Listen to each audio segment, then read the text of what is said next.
माता की, भारत माता की। बाबा साहब, बाबा साहब, बाबा साहब।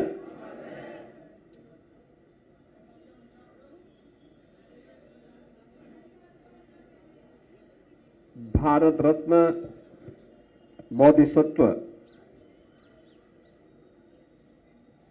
डॉक्टर भीमराव अंबेडकर जी की पावन जयंती के अवसर पर आयोजित आज के इस समारोह में उत्तर प्रदेश सरकार के उप मुख्यमंत्री श्री ब्रजेश पाठक जी, प्रदेश सरकार में ही मंत्रिमंडल के मेरे सहयोगी, समाज कल्याण विभाग के मंत्री श्री असीम अरुण जी, प्रदेश के जल शक्ति मंत्री श्री स्वतंत्र देव सिंह जी, राज्यसभा के माननीय सांसद श्री ब्रजलाल जी, इस कार्यक्रम के संयोजक अंबेडकर महासभा के अध्यक्ष विधान परिषद सदस्य डॉक्टर लालजी प्रसाद निर्मल जी, लखनऊ की महापौर श्रीमती सुषमा खड़कवाल जी, प्रदेश अध्यक्ष अंबेडकर महासभा प्रमोद कुमार जी, महामंत्री अमरनाथ प्रजापति जी, कोषाध्यक्ष डॉक्टर सत्या दोहरे जी,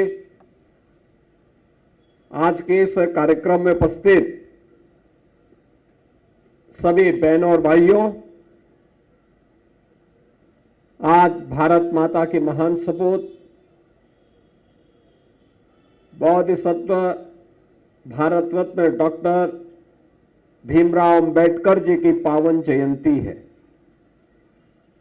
इस अवसर पर मैं आप सभी को और पूरे प्रदेशवासियों को हृदय से बधाई देते हुए बाबा साहब की स्मृतियों को कोटि कोटि नमन करते हुए आप सबका मैं अभिनंदन करता हूं।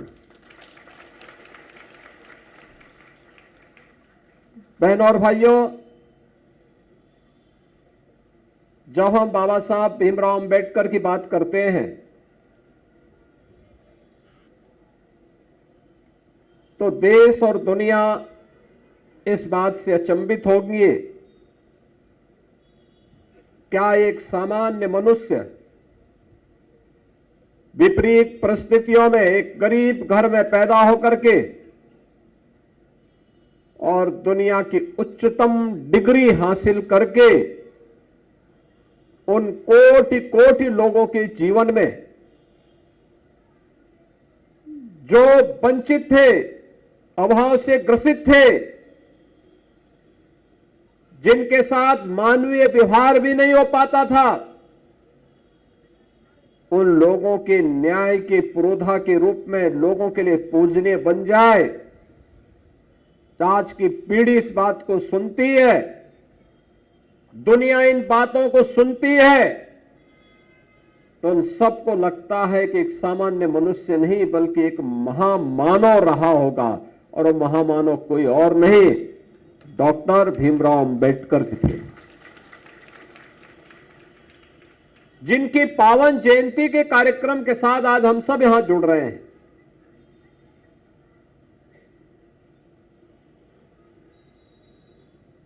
(1891) में मध्य प्रदेश के मऊ में उनका जन्म होता है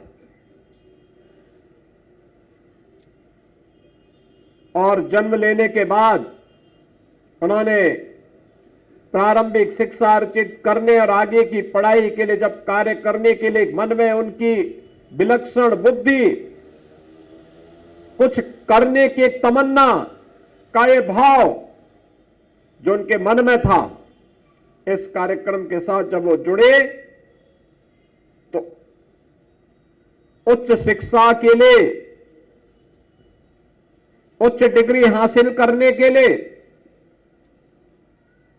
उन्होंने इंग्लैंड की ओर प्रस्थान करने का निश्चय किया, लेकिन पैसा नहीं था। महाराजा बड़ौदा ने एक स्कॉलरशिप दी। वे वहां गए और दुनिया की उच्चतम शिक्षा की डिग्री हासिल करके वे वापस भारत में आए। एक ही संकल्प था, अपने लिए नहीं, इन कोटि कोटि मानवों को उनका मानव होने का अधिकार दिलाना है। उन वंचितों और दलितों को उनका अधिकार दिलाने के लिए कार्य करना है। इसके लिए आजादी की लड़ाई से लेकर के न केवल देश की आजादी के लिए बल्कि इन नागरिकों की आजादी के लिए भी में कार्य करना है। और उन कार्यक्रमों को आगे बढ़ाते हुए बाबा साहब देश की आजादी के आंदोलन में कूद पड़े। बहनों और भाइयों, स्वतंत्र भारत में देश के पहली सरकार में उन्हें जब संविधान सभा 1946 में गठित होती है, जिसके बारे में चर्चा श्री बृजलाल जी भी कर रहे थे, संविधान सभा के माध्यम से गठित पहली जो संगठित सरकार थी, उस सरकार के न्याय मंत्री के रूप में उन्हें कार्य करने का अवसर प्राप्त हुआ। संविधान सभा की ड्राफ्टिंग कमेटी के अध्यक्ष के रूप में कार्य करने का अवसर प्राप्त हुआ और फिर उन्होंने इन कार्यक्रमों को जिस रूप में आगे बढ़ाया, भारत का संविधान आज भी भारत के नागरिकों को उत्तर से दक्षिण तक, पूरब से पश्चिम तक प्रत्येक व्यक्ति को जोड़ने की सामर्थ्य रखता है। जो लोग भारत की एकता के पक्षधर नहीं थे, वे लोग इस बात के लिए हंसते थे कि भारत स्वतंत्र तो हो रहा है लेकिन एकजुट नहीं रह पाएगा। उनकी मनसा धरी की धरी रह गई। भारत आज भी देखते होंगे 140 करोड़ लोग लोकतांत्रिक मूल्यों के साथ उत्तर से दक्षिण तक, पूरब से पश्चिम तक एकता के सूत्र में बंद करके दुनिया के लिए सबसे बड़े लोकतंत्र के रूप में अपनी धाक जमाया हुआ है। ये सब संभव हो पाया भारत के संविधान के कारण, जो जिस संविधान के शिल्पी के रूप में हम बाबा साहब भीमराव अंबेडकर को आज हर व्यक्ति स्मरण करता है। बहनों और भाइयों, बाबा साहब भीमराव अंबेडकर का जो सपना था, उस सपने को साकार आजाद भारत में पहली बार अगर किसी ने किया तो वह सर्वदेव अटल जी ने अपने समय में कुछ प्रयास प्रारंभ किए थे और उसको एक नई गति देने का काम किया है आज के देश के यशस्वी प्रधानमंत्री श्री नरेंद्र मोदी जी ने। आपने देखा होगा, शैक्षिक हो या आर्थिक, सामाजिक हो या सांस्कृतिक रूप से मान्यता प्रदान करने का कार्य, हर एक क्षेत्र में सर्वांगीण विकास के लक्ष्य को प्राप्त किया जा सके, प्रधानमंत्री मोदी जी ने इस कार्यक्रम को आगे बढ़ाया। कोई कल्पना कर सकता है कि मात्र 10 वर्ष में देश के अंदर, दुनिया के अंदर भारत पहला देश है कोरोना जैसी महामारी में भी जिस देश ने हर नागरिक को उसका अधिकार दिलाया। 80 करोड़ लोगों को फ्री में राशन की सुविधा का लाभ आज भी चल रहा है। 50 करोड़ लोगों को आयुष्मान भारत की सुविधा का लाभ, 12 करोड़ गरीबों के घर में शौचालय निर्माण का कार्य, 45 करोड़ गरीब परिवारों को जनधन के अकाउंट खुलवाने का कार्य, 10 करोड़ गरीबों के घर में उज्ज्वला योजना का रसोई गैस का सिलेंडर पहुंचाने का कार्य, 4 करोड़ गरीबों को एक एक आवास उपलब्ध करवाने का कार्य। आप अनुमान करिए, 12 करोड़ गरीबों के घर में शौचालय का निर्माण भी, जिसके घर में बिजली नहीं वहां बिजली पहुंचाने का काम, और जो मैंने 2017 में कही थी बात, जिस गरीब का जहां पर मकान होगा वहां का जमीन का पट्टा उसे मिलेगा।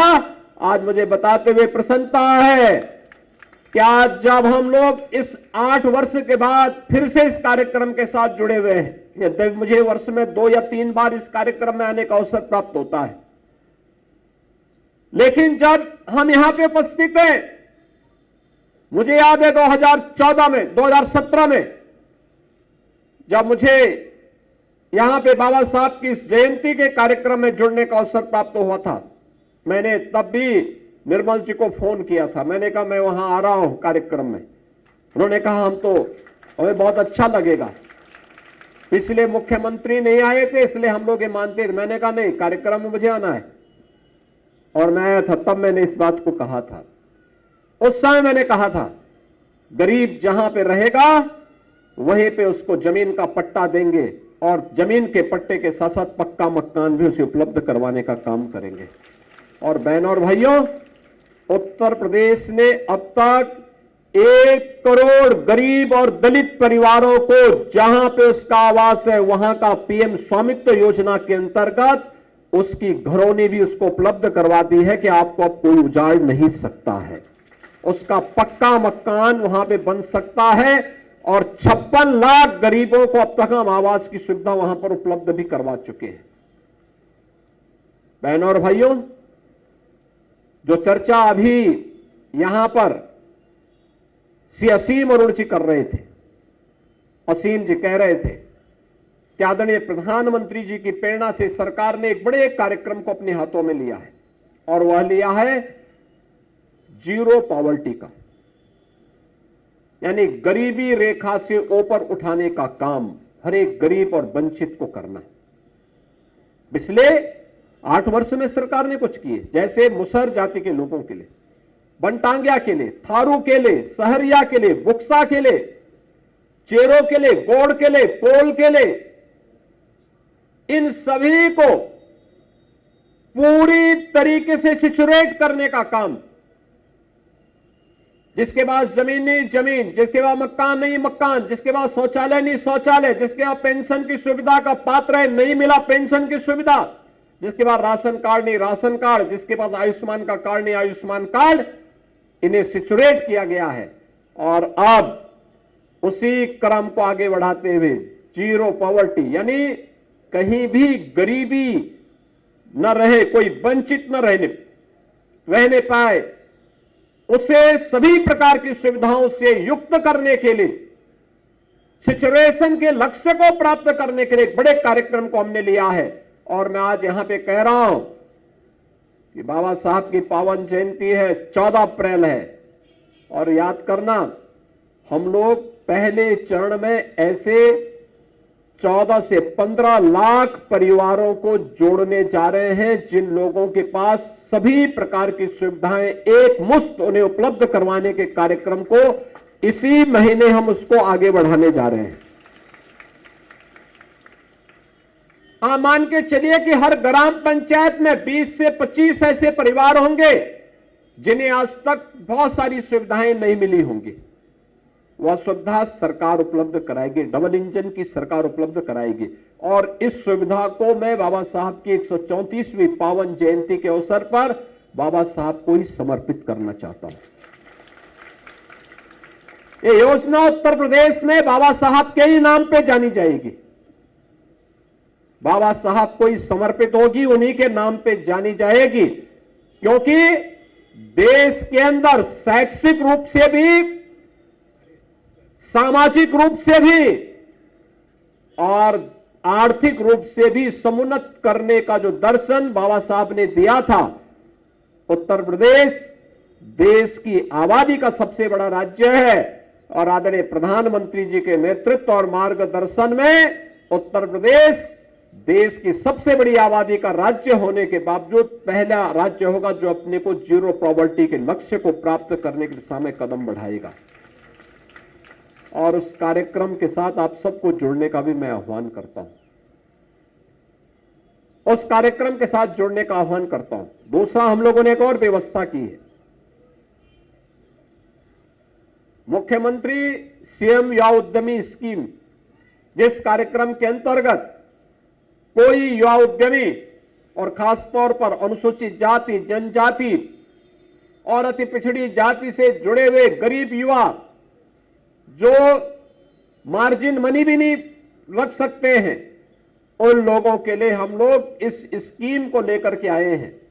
मुझे बताते हुए प्रसन्नता है कि अब तक 30,000 से अधिक युवाओं को बैंकों से ब्याज मुक्त और गारंटी मुक्त ऋण की सुविधा उपलब्ध कराई जा चुकी है और आने वाले समय में हम इसे प्रतिवर्ष 1 लाख युवाओं को प्रतिवर्ष इस सुविधा के साथ जोड़ने वाले हैं। और मैं चाहूंगा कोई भी व्यक्ति अपना कोई कारोबार करना चाहता है, उसके प्रशिक्षण को लेकर के और वह इस कार्यक्रम के साथ जुड़ सकता है। ये सभी कार्यक्रम हैं जिन्हें हम आगे बढ़ा सकते हैं।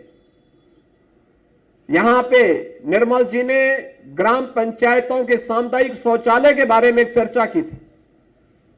हम लोग इस बात को दिखाएंगे कि जो ने मानदेय मिल रहा है ये नियमित रूप से मिले, 6 महीने न लगे, 3 महीने न लगे, हर महीने उसे मानदेय मिले, उस समिति को मानदेय मिल जाए, जिससे जो लोग वहां कार्य कर रहे हैं वे सम्मानजनक ढंग से घर में रह करके उस पूरी व्यवस्था का संचालन करने में भी योगदान दे सके।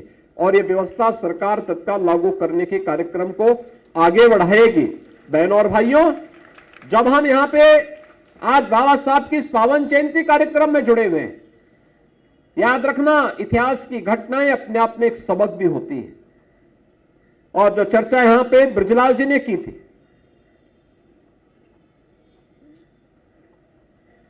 जो बात उन्होंने यहां पे बाबा साहब के बारे में और जोगिंद्रनाथ मंडल के बारे में कही, बाबा साहब भीमराव अंबेडकर अपनी महानता के कारण, राष्ट्रभक्ति के नाते आदि से अंत तक मैं भारतीय हूं इस संकल्प का उद्घोष करने वाले बाबा साहब भीमराव अंबेडकर हैं, जिन्होंने अपमान सहा लेकिन भारत को कभी अपमानित नहीं होने दिया। उन्होंने सामाजिक रूप से अपमान सहा होगा लेकिन भारत को कभी अपमानित नहीं होने दिया। ये उनकी महानता थी, जिसके कारण स्वतंत्र भारत उनके प्रति कृतज्ञता ज्ञापित करता है।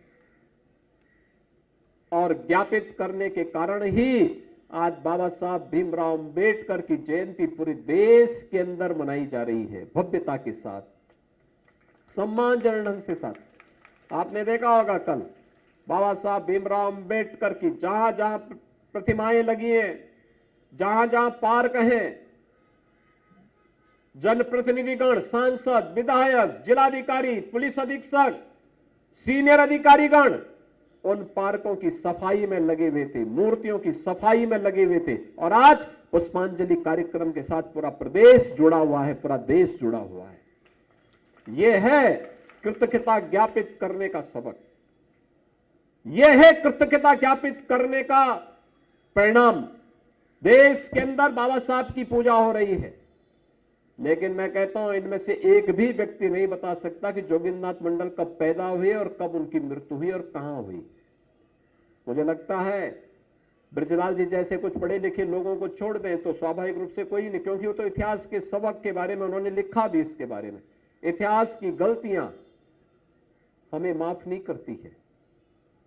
और याद रखना, कोई भी ऐसा कार्य नहीं होना चाहिए जो समाज को कमजोर करता हो, देश को कमजोर करता हो, क्योंकि हम सबका अस्तित्व तभी है जब देश है। देश को कमजोर करने वाली ताकतें काम कर रही हैं। बाबा साहब को बहुत सारे लोगों ने लालच देने का काम किया था, लेकिन टस से मस नहीं हुए। उन्होंने एक स्पष्ट घोषणा की थी कि मैं आदि और अंत में एक भारतीय हूं, एक भारतीय के रूप में पैदा हुआ हूं और भारतीय के रूप में ही मरना पसंद करूंगा। और मुझे लगता है कि इसी को लेकर के हमें करना देखना होगा। पाकिस्तान और बांग्लादेश का सबक हम सब के लिए भी सबक होना चाहिए।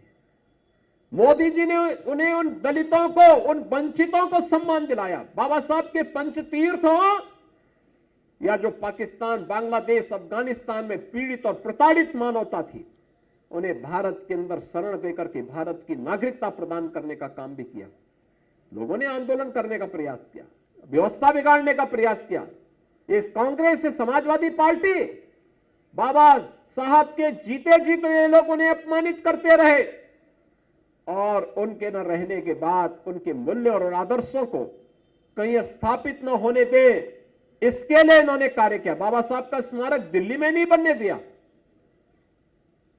ये समाजवादी पार्टी कहती थी कि बाबा साहब का कहीं स्मारक बनेगा तो हम उसको तोड़ेंगे, क्या क्या घोषणाएं ये लोग करते थे।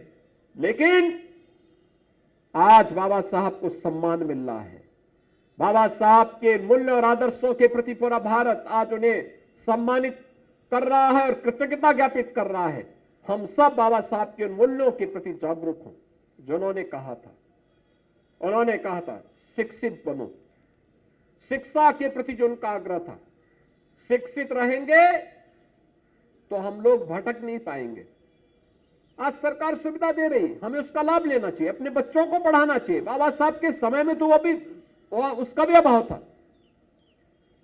उन्होंने सामाजिक रूप से संगठित होकर के कार्य करने के लिए भी कहा। हर एक वंचित और दलित को मदद करने के लिए कहा। आर्थिक रूप से समुन्नत बनने के लिए भी उन्होंने कहा। लेकिन इसका रास्ता शिक्षा से ही आगे बढ़ता है और उस मार्ग का अनुसरण अगर हम कर सकते हैं तो निश्चित ही आने वाली पीढ़ी को एक उज्जवल भविष्य हम दे पाएंगे। सरकार की योजनाओं के साथ जोड़ना, कौन इन योजनाओं को दे रहा है, कहां से दे रहा है, इसके बारे में जानकारी रखना, अन्याय और अत्याचार के खिलाफ एकजुट आवाज उठाना और किसी भी प्रकार के भ्रष्टाचार के खिलाफ आवाज उठाने के लिए तैयार होना, अगर हम उठा पाएंगे तो बाबा साहब के सच्चे अनुयायी कहलाएंगे। आज 134वीं पावन जयंती के अवसर पर बाबा साहब को मैं प्रदेशवासियों की ओर से, प्रदेश सरकार की ओर से उनकी स्मृतियों को नमन करते हुए विनम्र श्रद्धांजलि अर्पित करता हूं और जीरो पॉवर्टी के लक्ष्य को प्राप्त करने की जिस मुहिम को लेकर के आज प्रधानमंत्री मोदी जी की प्रेरणा से हम आगे बढ़ रहे हैं, इस पूरी मुहिम को, इस पूरी योजना को बाबा साहब भीमराव अंबेडकर मिशन को समर्पित करते हुए अपनी वाणी को विराम देता हूं। धन्यवाद। जय हिंद।